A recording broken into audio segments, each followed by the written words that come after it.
இயேசு கிறிஸ்துவை அறிமுகப்படுத்திய புனித திருமுழுக்கு யோவான்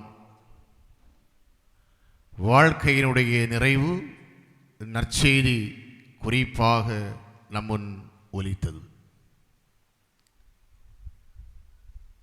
திருமுழுக்கு யோவான் இயேசுவை திருமுழுக்கு கொடுத்தவர்.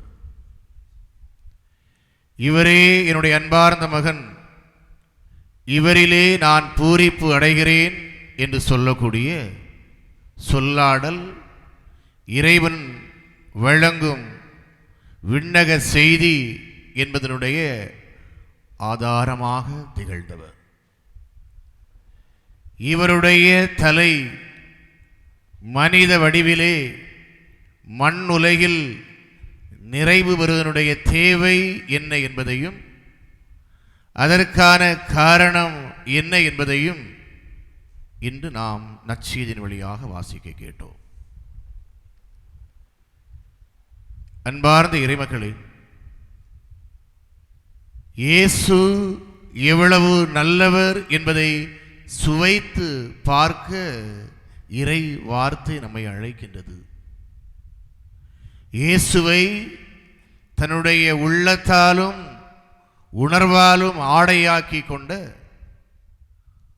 புனித திருமுழுக்கு யோவான் இயேசுவுக்காக தன்னுடைய உயிரை கொடுக்க தன் நேர்மையான நேர்த்தியான வாழ்வையும் நீதிக்கான குரலையும் சமர்ப்பிக்கின்றார். அங்கு இயேசு வாழ வேண்டும், இயேசுவினுடைய பணி தொடர வேண்டும் என்று விரும்புகின்றார். எனவே அன்புக்குரிய இறைமக்களே, இயேசுவினுடைய விருப்பம் என்ன? பணத்தால் வீட்டை வாங்கலாம், பணத்தால் குடும்பத்தை வாங்க முடியுமா? பணத்தால் பதவியை வாங்கலாம், பணத்தால் மரியாதையை வாங்க முடியுமா? பணத்தால் புத்தகத்தை வாங்கலாம், பணத்தால் ஞானத்தை வாங்க முடியுமா? பணத்தால் கடிகாரத்தை வாங்கலாம், பணத்தால் நேரத்தை வாங்க முடியுமா? பணத்தினால் படுக்கையை வாங்கலாம், பணத்தால் தூக்கத்தை வாங்க முடியுமா? மனிதனுடைய தேவையினுடைய நிறைவு என்ன என்பதை எவன் ஒருவன் உணர்ந்து கொள்கின்றானோ, புரிந்து கொள்கின்றானோ, அப்பொழுதுதான் அந்த தேவையினுடைய பயன்பாட்டை உணர்ந்து வாழ்வான், அதை நோக்கி தன்னுடைய வாழ்க்கையினுடைய பயணத்தை செலுத்துவான். அன்பிற்கு இனியவர்களே, இயேசு இந்த உலகிலே மனிதரிடம் விரும்புவது என்ன? ஒரு கேள்வி நான் உங்கள்கிட்ட கேட்க விரும்புகிறேன். இயேசு இன்று நம்மிடம் வந்தால் நம்மிடம் எதை விரும்புவார்? யாராவது பதில் தர முடியுமா? பாட்டியம்மாட்ட வந்து இயேசு கேட்பாரு, நீ என்னத்தை விரும்புகிற?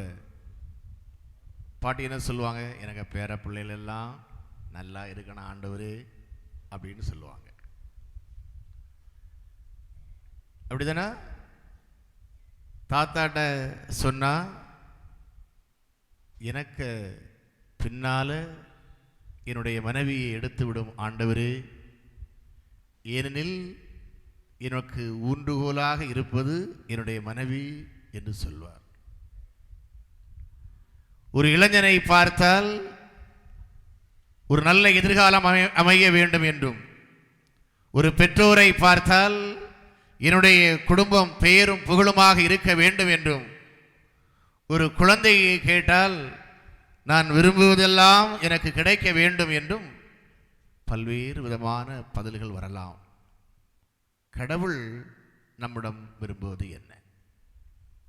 அப்படி ஒரு கேள்வி உங்களிடம் கேட்டால் என்ன பதில் நீங்க சொல்வீங்க? பாட்டியம்மா, சகோதரிகள் பதில் கிடையாதா? தெரிஞ்ச சொல்லுங்க. ஒரு பதில் அன்பு. அன்பும் நட்பும் எங்கிருக்கிறதோ அங்கு இறைவன் இருக்கின்றார். நான் இப்போ கேட்பது, கடவுள் எதை உங்களிடம் விரும்புவார்? அன்பு ஒன்று. வேற ஏதாவது? ஆத்மாவை விரும்புவார்.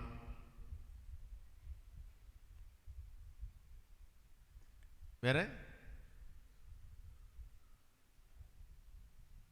இரண்டு அருமையான சிந்தனைகள். அன்புக்குரியவர்களே, ஒரு தாத்தா முதல் ஒரு குழந்தை வரை எதிர்பார்க்கக்கூடிய படிப்பு, அந்தஸ்து, அழகு, புகழ், பெருமை, பதவி, இவற்றை கண்டு கடவுள் நம்மை விரும்புவதில்லை. மாறாக கடவுள் நம்மை விரும்புவதற்கு ஒரே காரணம் நம்முடைய நம்பிக்கை வாழ்க்கை. இன்று இந்த இடம் புண்ணிய பூமி என்று அழைக்கப்படுவதற்கு காரணம் என்ன? புனித தெய்வ சகாயம். நம்முடைய வணக்கத்துக்குரிய ஞான தந்தை மறை சாட்சியானார். நம்பிக்கை வாழ்விலே உறுதியாக இருந்தார். தான் நேசித்த நம்பிய கடவுள் மீது கடைசி வரை உறுதிப்பாட்டோடு இருந்தார் என்று சொல்லக்கூடிய நம்பிக்கை வாழ்வுதான் புனித தேவ சகாயத்தை ஆண்டவருக்கு உரியவராக மாற்றியது.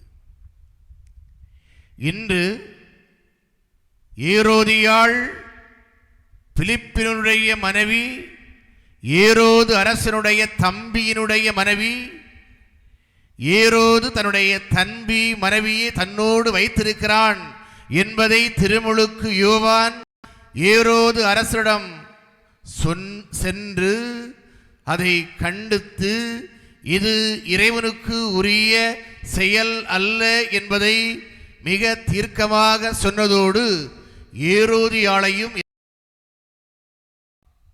புனித திருமுழுக்கு யோவானுடைய வாழ்க்கையில் இரண்டு மிக முக்கியமான பண்புகள் என் மனதை தொட்டவை. ஒன்று அவருடைய நேர்மை, இரண்டாவது அவருடைய நீதிக்கான குரல். எளிய மக்களுடைய வாழ்வினுடைய குரலாக அவர் ஒலித்தார். எளிய மக்கள் வாழக்கூடிய வாழ்வுக்காக தன்னையே ஒரு சான்றாக அமைத்தார். இதுதான் புனித திருமுழுக்கு யோவான். ஆகவே சதி ஒன்று நடைபெறுகிறது. எங்கெல்லாம் நீதி இருக்கிறதோ, எங்கெல்லாம் நேர்மை இருக்கிறதோ, அங்கெல்லாம் அழிவுக்கான பாதையை பதிவு செய்கிறது இந்த உலகம் என்பதற்கு திருமுழுக்கு யோவானுடைய வாழ்வு ஒரு சிறந்த உதாரணம். அதற்கு இணையான ஒரு வாழ்க்கை வாழ்ந்தவர் தான் நம்முடைய வணக்கத்துக்குரிய புனிதர் தேவ சகாயம். இரண்டு சிந்தனைகளை கடவுள் நம்முடைய முன் வைக்கின்றார். யாகீர் என்று சொல்லக்கூடிய தொழுகை கூடத்தினுடைய மகள் இறந்து கிடக்கிறாள் என்று சொன்ன பொழுது, கடவுள் மீது நம்பிக்கை கொண்ட அந்த தொழுகை கூட தலைவனுடைய மகளை ஆண்டவர் உயிர் பெற செய்கின்றார். அன்புக்குரிய சகோதர சகோதரிகளே, நூற்றுவ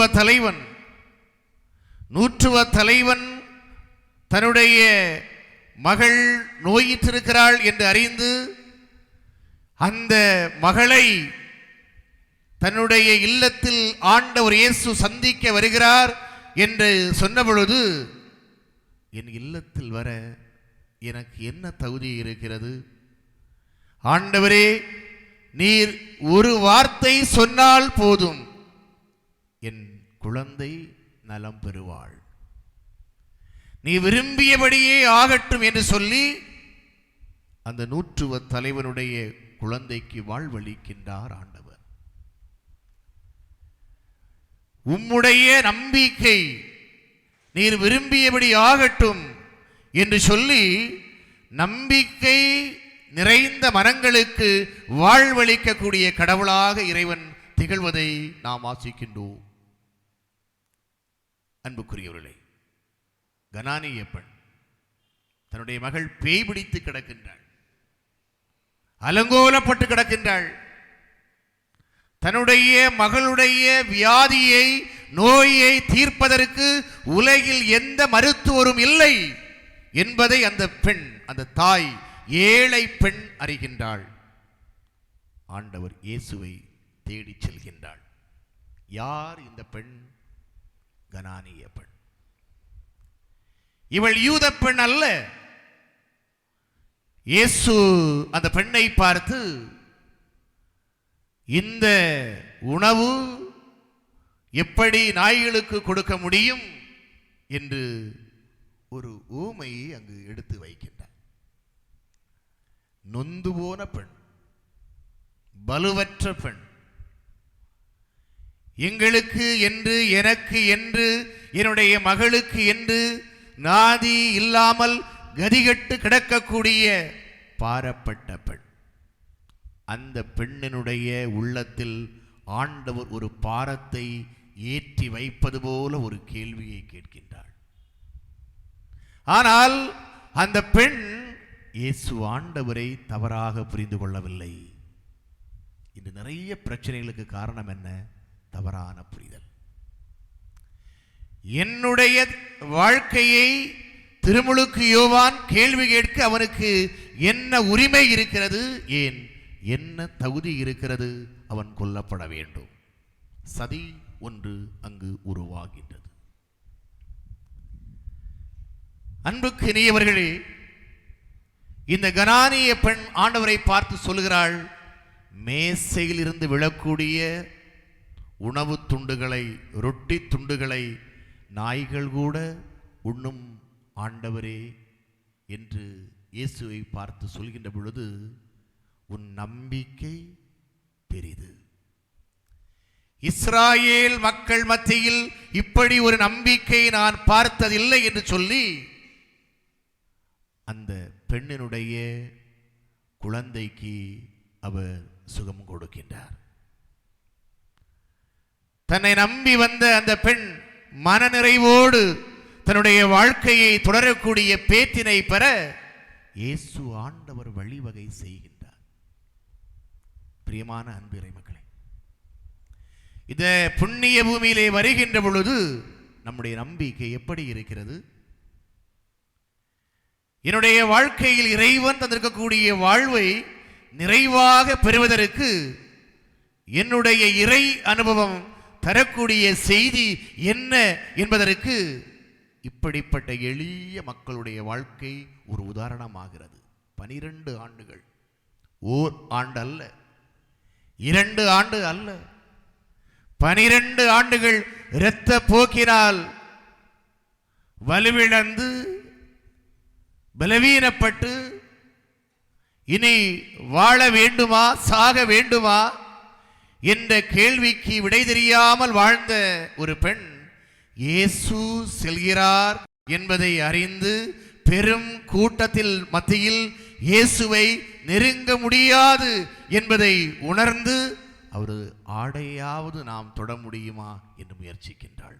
நம்பிக்கையோடு முயற்சிக்கின்றாள். இயேசு என்னும் அந்த ஒப்பற்ற மகானோடு, இறைவனோடு 12 சீடர்கள் செல்கின்றார்கள். 3 ஆண்டு பெரும் கூட்டம் இவருடைய மத்தியிலே ஆண்டவர் பயணிக்கின்ற பொழுது இந்த பெண் இயேசுவை தேடுகிறாள், பேச விரும்புகிறாள், குணம் அடைய விரும்புகின்றாள். கடைசி அந்த ஆடையை தொட்டாலாவது எனக்கு விடுதலை கிடைக்கும் என்று நம்புகின்றாள். தொட்டு விடுகின்றாள். அந்த பெண் இயேசுனுடைய ஆடையை தொட்டதும் என்ன வெளிப்பட்டது? என்ன வெளிப்பட்டது? ஆற்றல் வெளிப்பட்டது. இயேசு கேட்கிறார், யார் என்னை தொட்டது? இயேசுனுடைய உடம்பில் முட்டியிருப்பார்கள், மோதி இருப்பார்கள், பெரும் கூட்டம். ஆனால் இயேசு அந்த இடத்தினுடைய ஆடையை தொட்டது யார்? கூட்டத்தோடு கூட்டம் இடித்து பயணித்த மக்களுடைய செயல்பாட்டை இயேசுனுடைய உள்ளத்து உணர்வு பதிவு செய்யவில்லை, கண்டுகொள்ளவில்லை. என்னிடமிருந்து ஆற்றல் ஒன்று பெறப்பட்டது. யார் அந்த பெண்? ஆண்டவரே, நான் தான். உன் நம்பிக்கை உனக்கு வாழ்வளிக்கும், குணப்படுத்தும் என்று சொன்ன பொழுது அந்த பெண்ணினுடைய இரத்தப்போக்கு அப்பொழுதே நின்று போயிற்று. பிரியமான எனது அருமை சகோதர சகோதரிகளே, புனித தேவ சகாயம், பெரும் பதவி வைத்தவர், அவருக்கு எந்த குறையும் இல்லை. அரசனுடைய தலைமை ஊழியர் முதல் கடைநிலை ஊழியர் வரை அவர்களுக்கு மாதம் மாதம் பணம் பட்டுவாடா சம்பளம் கொடுக்கக்கூடிய உயர் அந்தஸ்தை பெற்றிருந்தார். நீலகண்டன் என்று அறியப்பட்ட நம் வணக்கத்துக்குரிய புனிதர் தேவ சகாயம். ஏன் இவர் இயேசு ஆண்டவரை தேடி செல்ல வேண்டும், நாடி செல்ல வேண்டும்? ஓர் ஆண்டல்ல, ஈராண்டல்ல, 7 ஆண்டுகள் இயேசுனுடைய சிலுவை பயணம்தான் என்னுடைய நம்பிக்கை வாழ்க்கையினுடைய பரிசு என்று நினைத்து உணர்ந்து ஆண்டவரை தன்னுடைய இதயத்தில் ஏற்று அதை இந்த உலக மக்கள் கடைபிடிக்கக்கூடிய அர்ப்பணித்து வாழ வேண்டும் என்ற செய்தி நம்முடைய உள்ளங்களில் எழுகின்ற பொழுதெல்லாம் இந்த புனிதர் நமக்கானவர். நம்முடைய நம்பிக்கை வாழ்க்கையினுடைய காரணகர்த்தா, நம் குடும்பங்களில் நம்பிக்கை வாழ்வை ஊன்ற செய்யக்கூடிய இறை மனிதர். ஆகவே இவர் வழியாக நமக்கு விடுதலை உண்டு என்பதை உலகறிய செய்ய கடவுள் நம்மை கூட்டி சேர்த்திருக்கிறார். இன்றைய நற்செய்தியிலே என்ன சொல்லப்பட்டிருக்கிறது? நடனம் ஆடுகிறாள். உன்னுடைய நடனத்தை கண்டு மதிமயங்கி அரசன், என் மகளே, எது வேண்டாலும் நீ கேள் என்று சொல்கின்ற பொழுது திருமுழுக்கு யோவானுடைய தலையை அவருடைய தாயினுடைய சதியால் பெற்றுத்தர வேண்டுகோள் வைக்க அரசன் திருமுழுக்கு யோவானுடைய தலையை பரிசாக கொடுப்பதாக நாம் இன்று வாசித்தோம். 2 பிரச்சனை தான் இந்த உலகில் நம்முடைய நம்பிக்கை வாழ்வுக்கு தடையாக இருக்கின்றது. ஒன்று, துன்பம், துயரம் நம்மை சூழ்ந்து கொள்கின்ற பொழுது நம்முடைய நம்பிக்கையெல்லாம் எவ்வளவு உறுதியாக இருக்கின்றோம். எனக்கு தெரிந்த ஒரு மனிதர், மிகவும் துடிப்பானவர், மிகவும் ஆற்றலோடு செயல்படக்கூடியவர். திடீரென்று எதிர்பாராத விதத்திலே ஒரு விபத்து ஏற்பட்டது. அவருக்கு குடும்பமே சோகம், சோக மேகம் மீட்கொண்ட ஒரு நிலைக்கு தள்ளப்பட்டது. பிறருக்கு போதிக்கக்கூடியவர், உபதேசம் சொல்லக்கூடியவர், தன்னுடைய வாழ்க்கையிலே வார்த்தை வழியாக பலருக்கும் ஒரு நம்பிக்கையை கொடுத்தவர், அவரை எல்லோரும் உயர்ந்து பார்க்கக்கூடிய விதத்திலே வாழ்க்கையை வாழ்ந்தவர். நான் அந்த சகோதரரை பார்த்து கேட்கின்ற பொழுது, என்ன சார், நீங்க கூடவா இப்படி போயிட்டீங்க? ஒரு சோதனை, ஒரு அனுபவம், ஏன் நீங்கள் இதை இறை அனுபவமாக எடுத்துக்கொள்ளக்கூடாது என்று கேட்டேன். தன்னுடைய வாழ்க்கையை பிறருக்கு சொல்கின்ற பொழுது தன்னுடைய ஏழ்மை நிலையில் இருந்த என்னை கடவுள் கரம் பிடித்து தூக்கி விட்டார். நிலமற்ற எனக்கு நிலம் கிடைத்தது, வீடற்ற எனக்கு வீடு கிடைத்தது, தகுதியற்ற எனக்கு அழகான ஒரு மனைவி கிடைத்தாள். இந்த உலகில் நான் வாழ்வாங்கு வாழும்படியாக நிறை செல்வத்தை கொடுத்த கடவுள் செல்வத்தினுடைய நிறைவாக குழந்தை செல்வத்தை கொடுத்தார். ஊர் உலகம் போற்றக்கூடிய விதத்தில் ஒரு குடும்ப வாழ்க்கை, பணி வாழ்க்கை எனக்கு அமைந்திருந்தது. ஒரு சறுக்கல், ஒரு படி சறுக்கிவிட்டேன். 2-3 மாதங்கள் என்னுடைய பணியை செய்ய முடியாது. அவ்வளவுதான், நொடிந்து நூலிலாகி போய்விட்டார். பிரியமான என்னுடைய அன்பு இறைமக்களே, சோதனை வருகின்ற பொழுதெல்லாம் கடவுள் மீது மிகுந்த நம்பிக்கையோடு இருக்கக்கூடிய மனிதர்கள் பேறு பெற்றவர்கள். அவர்கள்தான் இந்த உலகில் புனிதத்தை காக்க முடியும், புனிதத்தை வாழ முடியும், புனிதத்தை வாழ்விக்க முடியும். சோதனை வருகின்ற பொழுதெல்லாம் கடவுளை மறப்பதும் மறுதலிப்பதும் வாடிக்கையாகி போன இந்த காலகட்டத்தில் சோதனைக்கு உட்படுத்தப்படாதபடி நீங்கள் உறுதியாக நிலையாக விழித்திருந்து ஜெபியுங்கள் என்னும் இறை வார்த்தை என்ன ஆயிற்று என்ற கேள்விக்கு பதில் தருகிறாள் இன்றைய நற்செய்தியில் தன்னை பற்றி குறிப்பிடப்படக்கூடிய புனித ஸ்நாபக அருளப்பர் திருமுழுக்கு யோவான். இரண்டாவது மிக முக்கியமான காரணம் சிற்றின்பம். என்னிடம் பணம் இருக்கிறது, என்னிடம் படிப்பு இருக்கிறது, என்னிடம் அந்தஸ்து இருக்கிறது, எனக்கு எல்லாம் தெரியும், புகழ் இருக்கிறது, வா என்றால் வரவும், செல்க என்றால் செல்லவும், நொடி பொழுதில் எதையும் சாதிக்கக்கூடிய ஆற்றலும் என்னிடம் இருக்கிறது.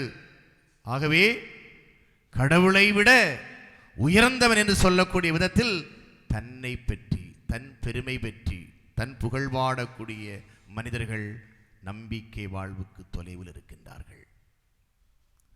திருமுழுக்கு யோவான் ஒருபோது கூட தன்னை இயேசு ஆண்டவருக்கு முன்பு உயர்ந்தவராக காட்டிக்கொள்ளவில்லை. திருமுழுக்கு யோவானை இவர்தான் வரவிருக்கக்கூடிய மெசியாவோ என்று சொல்லக்கூடிய அளவுக்கு சீடருடைய மத்தியிலே இவர் பெருமைக்குரியவராக இருந்தார், மாண்புக்குரியவராக இருந்தார், வல்லமை படைத்தவராக இருந்தார், மரியாதையை பெற்றிருந்தார். ஆனால் கடவுளுக்கு முன்பு தன்னை தாழ்த்துகின்றார், ஏழ்மை வாழ்வுக்கு தன்னை அர்ப்பணிக்கின்றார், உண்மையை அறிந்து இந்த உலகில் நீதியை நிலைநாட்ட தன்னை அர்ப்பணிக்கின்றார். அங்குதான் இயேசு விரும்பும் நம்பிக்கை இந்த உலகில் வெளிப்படுகிறது என்பதற்கு தன்னை முழுமையாக கையளிக்கின்றார். பிரியமான அன்பு இறைமக்களே, 2 காரியங்களை கடவுள் நமக்கு சொல்கிறார். நீ வழியோரத்தில் விழுந்த விதை அல்ல என்பதை நான் அறிவேன், ஆனால் பல நேரங்களில் நீ கற்பாறையின் மேல் விழப்பட்ட விதையாக இருக்கின்றாய், நிலைப்பாடு அற்றிருக்கிறாய். அங்கொரு கால் வைப்பதா, இங்கொரு கால் வைப்பதா, அவர் சொல்வதை கேட்பதா, இவர் சொல்வதை கேட்பதா, எங்கு போனால் எனக்கு வாழ்வு கிடைக்கும் என்று அங்கலாய்த்து திரிகிறாய் என்று கடவுள் நம்மை எச்சரிக்கின்றார். இரண்டாவது ஒரு செய்தியை கடவுள் தருகிறார். முட்செடி, அதற்குள் விதைக்கப்பட்ட விதை. சோதனை நெருக்கடி வருகின்ற பொழுது நம்முடைய நம்பிக்கை அவநம்பிக்கையாக்கப்பட்டு அந்த சிக்கலிலே, அந்த சோதனையிலே நம்மை இழந்து நம்முடைய லட்சியத்தை துறந்து நம்முடைய வாழ்க்கையை மடிய செய்கின்றோமே, அது அல்ல வாழ்க்கை என்பதை திருமுழுக்கு யோவான் நமக்கு சுட்டிக்காட்டுகின்றார். பிரியமான அன்பு இறைமக்களே, எந்த மனிதனுடைய வாழ்க்கையில் லட்சிய தெளிவு இருக்கிறதோ அவனுடைய நிலைப்பாட்டில் உறுதி இருக்கும். எந்த ஒரு மனிதனுடைய வாழ்க்கையில் உறுதியோடு இருக்கின்றானோ அந்த மனிதன் இந்த உலகில் நேர்மைக்கும் நீதிக்கும் புனிதத்திற்கும் தன்னை கையளிக்கின்றான் என்பதற்கு தலை சிறந்த உதாரணம் புனித திருமுழுக்கு யோவான்.